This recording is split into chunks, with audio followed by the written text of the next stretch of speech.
Olá, aluna! Olá, aluno! Nessa unidade, vamos desenvolver as leis da Gestalt e aprender a primeira das leis. Tu sabias que as leis da Gestalt têm origem em uma corrente da psicologia? Segundo essa teoria, a composição do todo é compreendida pela leitura das partes. Queres entender mais sobre o assunto e descobrir como essa teoria se aplica na comunicação visual? Então, vamos começar os estudos. A palavra Gestalt tem origem no idioma alemão e significa forma ou figura. A teoria da Gestalt, criada por volta dos anos 1890 por um filósofo de Viena, foi fundamentada em experimentos e pesquisas acerca da percepção visual do ser humano. Para essa teoria, o que ocorre no cérebro é diferente do que ocorre na retina. As percepções ocorrem fisiologicamente em toda a extensão do cérebro. Na percepção da forma, não existe um processo de associação de sensações, ou seja, a primeira sensação é global e unificada. Por isso, as partes são inseparáveis do todo. Não vemos partes isoladas, mas relações. Um exemplo do dia a dia são as luzes pisca-pisca de Natal. As lâmpadas são elementos individuais, mas ao perceber o conjunto, o movimento das luzes sincronizadas, identificamos uma unidade em harmonia. Mas tu deves estar perguntando, por que eu tenho que saber isso? O estudo da Gestalt auxilia nos processos de comunicação visual, seja em atividades de leitura visual ou de criação de formas.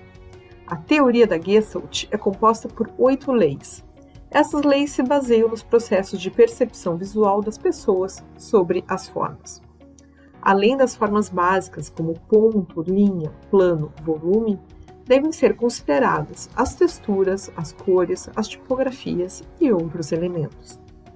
Enfim, as leis da teoria da Gestalt são unidade, segregação, unificação, fechamento, continuidade, proximidade, semelhança, pregnância da forma. A partir de agora, vamos fazer um apanhado geral sobre cada uma delas. As leis da Gestalt. A teoria da Gestalt está sustentada em 8 leis ou princípios. O princípio da pregnância da forma. A pregnância da forma é a lei básica da percepção da Gestalt. Diz esse princípio que naturalmente se busca por harmonia e equilíbrio visual, ou seja, genuinamente procuramos pela boa Gestalt, que é simples, simétrica e estável. Observe esse exemplo. Na primeira linha, nós temos facilidade em ler o seu conteúdo. Na segunda linha, já apresenta mais dificuldade em compreender a mensagem. Podemos dizer, então, que a primeira linha está mais adequada, oferece, então, uma boa Gestalt, enquanto a segunda, nem tanto. Princípio das unidades. Segundo esse princípio, a percepção humana tem a tendência a visualizar unidades formais, ou seja, as pessoas tendem a ver um elemento único. Observa essa ilustração. Ela é composta por diversos elementos, pelo caule, pelas folhas, pelas pétalas, mas nós vemos como um único elemento, uma flor. Princípio da unificação. De acordo com esse princípio, a unificação da forma ocorre quando é reproduzida harmonia, equilíbrio visual e coerência formal entre as partes de uma composição. Aqui neste exemplo da mandala, nós temos diversos elementos, diversas cores, compondo a mandala. Apesar deles serem diferentes, nós visualizamos harmonia no conjunto. Princípio da semelhança.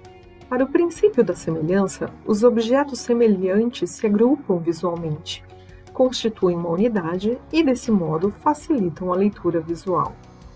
No exemplo deste site, conseguimos perceber claramente a diferença entre os elementos textuais, que são os títulos de seções, e os elementos visuais, que são subtemas de seções, pelo simples uso do destaque em negrito ou bold. Princípio da proximidade. Segundo o princípio da proximidade, os elementos que estão próximos se agrupam visualmente. Observe este exemplo do logotipo da Unilever. Ele é composto na parte superior por diversos elementos, mas como eles estão tão próximos uns aos outros, conseguimos visualizar um U da palavra Unilever. Princípio da continuidade. De acordo com esse princípio, elementos visuais são capazes de direcionar o olhar quando bem organizados. O olhar completa o movimento em torno de um objeto, e desde que não haja interrupção, segue o movimento ocular até o próximo elemento. No exemplo deste logotipo do Museu de Londres, nós podemos perceber diversos elementos sobrepostos, mas o nosso olhar faz a leitura um a um, terminando de fazer a leitura circular, começando da esquerda e finalizando no topo superior da esquerda. Princípio do fechamento. O princípio do fechamento demonstra que a percepção humana fecha formas interrompidas e preenche visualmente as lacunas de uma composição. Neste exemplo, nós temos à nossa esquerda o que seria uma seta, e assim nós a visualizamos, mesmo que o seu traçado exterior esteja interrompido. Princípio da segregação. Este é o último princípio. O princípio da segregação enuncia a capacidade perceptiva do cérebro em identificar, evidenciar, destacar, notar ou separar unidades que se diferenciam do todo. Neste exemplo do site do campus do IFSU, nós temos no topo da esquerda superior um mapa do estado do Rio Grande do Sul, e o ponto em vermelho se destaca dos demais pelo uso da cor que se diferencia. Princípio da pregnância da forma. Vamos ver agora o princípio da pregnância da forma, que será estudado agora com mais profundidade. O princípio da pregnância da forma também é conhecido como lei da boa configuração, lei da simplicidade, lei da precisão, lei da boa forma.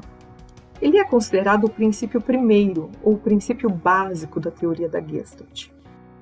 A pregnância da forma é a tendência de interpretar imagens ambíguas como algo simples e completo, e não como complexo e incompleto. A pregnância é a capacidade, então, de perceber e reconhecer formas. Então, quanto mais simples a forma, mais fácil será percebê-la na sua originalidade. No campo do marketing, podemos analisar o caso do símbolo do McDonald's, em comparação com o primeiro símbolo do Habib's. Percebemos que o símbolo do McDonald's é muito mais simples na sua estrutura, possui menos elementos, tornando-o assim mais fácil leitura e de mais fácil identificação quando imerso nos elementos urbanos. Em figuras complexas, a tendência natural dos recursos cognitivos humanos é simplificar os elementos até torná-lo reconhecível. Um exemplo do processo cognitivo humano é a brincadeira que se faz ao dar significado às formas das nuvens. Por pregnância da forma, pode-se entender a facilidade de leitura de uma composição visual. Uma forma pode ser de fácil ou de difícil leitura visual. Assim, podemos dizer que uma forma pode ter alta ou baixa pregnância visual. Quanto mais alta a pregnância da forma, mais rápida e fácil a leitura. Quanto menor a pregnância da forma, menos fácil de compreender a leitura visual. Vamos ver então este exemplo de alta pregnância. O logotipo à esquerda da Nike é de alta pregnância, pois ele é de fácil visualização e rápida identificação. Já a imagem à nossa direita, que é um brasão da cidade de Pelotas, exige mais tempo de leitura. O olhar percorre todos os elementos da esquerda à direita e há necessidade de mais tempo para compreender quais os elementos internos que estão sobrepostos às manchas azul e branca. Pelos exemplos apresentados, podemos refletir que as figuras com alta pregnância têm grande capacidade comunicativa, uma vez que transmitem a mensagem rapidamente. Em síntese, podemos dizer que os tópicos abordados nesta aula foram: a teoria da Gestalt fundamenta-se na ideia que percebemos toda a composição e não as partes. A teoria da Gestalt está organizada em 8 leis ou princípios, sendo eles unidade, segregação, unificação, fechamento, continuidade, proximidade, semelhança e pregnância da forma. A pregnância da forma é o princípio base da teoria da Gestalt e trata da capacidade de comunicação que uma forma transmite. Quanto mais clara a mensagem visual, mais alta a pregnância. Para finalizar, vou te propor uma atividade. Visualiza estas duas imagens. Observa bem cada uma delas e reflete sobre qual delas apresenta alta pregnância da forma, a da esquerda ou a da direita. A figura que apresenta alta pregnância de forma é a primeira, à tua esquerda, a da placa de trânsito. Apesar de ser a mais simples, é a que oferece leitura mais rápida e sem chance de erro na interpretação. Já a segunda figura é ambígua e de difícil compreensão. Exige alguns segundos de leitura para compreender o todo. Essas são as referências bibliográficas utilizadas nessa aula.